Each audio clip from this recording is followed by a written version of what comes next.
Hello everyone who's interested in this kind of stuff. You may have seen some of my other short films. This is the latest that I've done on some more of my 1966 TV and movie Batman custom figures. These were the four main characters, the four main villains really from the TV show, interspersed with lots of others. As the years have gone on, they're kind of the most recognised villains, I guess, in the comics, but primarily I guess because they were used so predominantly in the TV show. But they of course used them in the 1966 Batman feature film, and that is how I've kind of tried to make these figures look. We'll start from the left. Frank Gorshin as the Riddler. This was originally a head made by Playmates. It's been shrunk down. It's a head from Star Trek, Let This Be Your Last Battlefield. Very, very good likeness, to be honest. The hair isn't quite as Frank had it in Batman. There's a side part in here. Batman in Jimmy just had his hair slicked back, but really, because the likeness is so good, it kind of doesn't matter too much. The suit was made by Brian Leitner, but I did the head paint. I did the question mark transfer on the front. That's taken from a scan of an actual question mark from the show, made into an iron-on transfer and ironed on. Didn't have all the ones down the side of the leg. I'd love to have been able to do that. I just didn't have the computer skills to do that. I also made the cummerbund and the mask, but I tend not to have the character wearing the mask because obviously I want people to be able to see the face. Again, as always with these little films of mine, you'll never be able to see how good the face is or how bad the face is, because my camera won't go in tight enough. But it's a very, very good likeness to Frank, and the paint job came out quite nicely. Dr. Mego hands. I bought a couple of variations just to make these particular characters look something a bit different. The kind of the wacky poses and gestures that both the Riddler and the Joker made a lot. So I bought a couple of sets, mixed and matched, painted them to match cummerbund, because obviously these were gloves that the character wore. That's the Riddler. Moving on now to, this is obviously being the feature film, although the costumes are always pretty much the same, give or take a necklace. This is Lee Merriweather's interpretation of the character Catwoman. The head is a generic Dr. Mego head.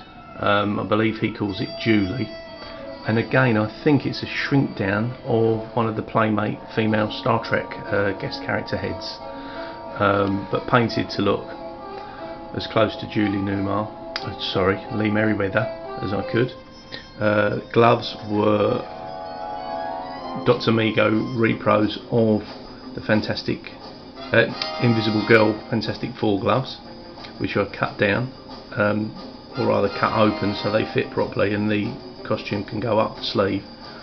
Added the claws, made the belt myself, and also got Dr. Mego repro Catwoman boots in black, but cut them down and added the top fold over, cut that out and dropped that down again so it's a little bit closer to the style she wore. I also did the mask, if you can see that, and also the ears, but primarily what makes this is of course the suit. Found a fabric that was really quite close to the one that she wore in the film, in the TV show, but a stretchy Mego type of thing. But thankfully I got my pal David who made the costume for me, so nothing there really apart from a head paint and a couple of little accessory parts on my part, but very pleased with her. Moving on now to obviously the third member of the team of villains, United Underworld as they called themselves in the film. This is Burgess Meredith as the Penguin. Starting from the head, it was a head paint that I did, but it's actually Burgess Meredith as he appeared as Mickey in the Rocky films. Obviously you're not going to get a better likeness than a figure that's actually made in the likeness of the actor, albeit as a different character. But it's not unlike the Penguin. He's got a kind of a grouchy face. I don't know whether you pick it out there, a small circular piece of clear plastic which works okay as the monocle. The nose was a concern for me. I tried putty and all sorts and it never worked. And in an act of desperation, tried pinching and pulling the nose, and thankfully it came out a bit. Not quite as pointy as he had it in the show, but pointy enough to make him look like a pointy nosed penguin. But again, it kind of works, given the fact that it's not actually a penguin head, but it is Burgess Meredith. Repro umbrella, or rather one-off umbrella from Dr. Mego. It's on a lime rock body, the same body that Mego used. All of these are genuine Mego bodies. This is a lime rock body that they used for their Teen Titans figures, as well as the various kind of Soldiers of the World range that they did. I've got tons of those. You can pick them up either very expensive or very cheap on eBay. Depends on whether you're lucky or not. And that's what I use because I want them to look slightly smaller than the rest of them. The suit is a Dr. Mego black business suit that I've taken in, trimmed about, made to look as close as I could to the frock coat that he wore in the show and the film. Basic little black shoes with the spat covering made with the same kind of felty material that I used to make his waistcoat, which has got the little buttons there. I don't know if you can see it, the little buttons just underneath the jacket. Bow tie and shirt I made, just a bit of ribbon really, but overall the hat was sold by Laurie Halbritter, who goes by the name of Polyester on a lot of the Mego sites. Very nice lady. Bought the head, it fitted perfectly. I painted it to match the kind of lilac or purple of the rest of the suit. Moving on to the last character in the series, is Cesar Romero as the Joker. Again, bought this from a Mego head guy. I think it might have been a shrink down of something done by another sculptor. Such is the way with Mego collecting or customising. So again, as I've always said, I'm not condoning it or whatever, but I don't buy these to sell on to other people. They're purely for my own enjoyment, and if they're there to buy, I'll buy them. The suit is a Hasbro Joker outfit, which was pretty close to the one that Caesar wore actually, but I had to take it in, take it up, so it kind of fits him. I was quite pleased. It was a major sewing job for me. I'm not the greatest sewer in the world, but I was quite happy with it. I don't think this film is showing the colour too well, but it's a fairly close approximation of the colour that he wore in the show.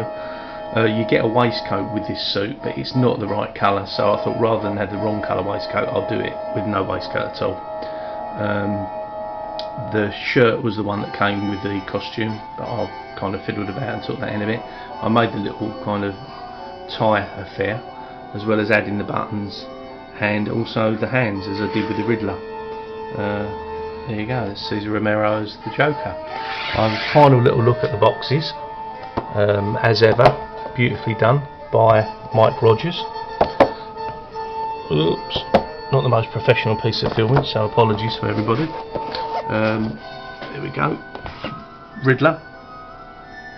Show you the picture on the back of the box. So as always, thanks Mike. Catwoman, done in the style of the original figures, but with a nod towards the feature films. Penguin, very nice work again from Mike as always. Keeps it true to the spirit of the figures while giving it the movie motif, but I like him to use the same colours if he possibly can, which he always does. And there you go, a set of TV and movie, in this case Batman figures. So there you go guys, thanks as always for watching. Never claim to be the greatest customiser in the world, but I'll try and make things as good as I can. Just really enjoy doing it. Met some very nice people over the years on the internet. So there you go, 1966 TV and movie Batman villains. Thanks for watching.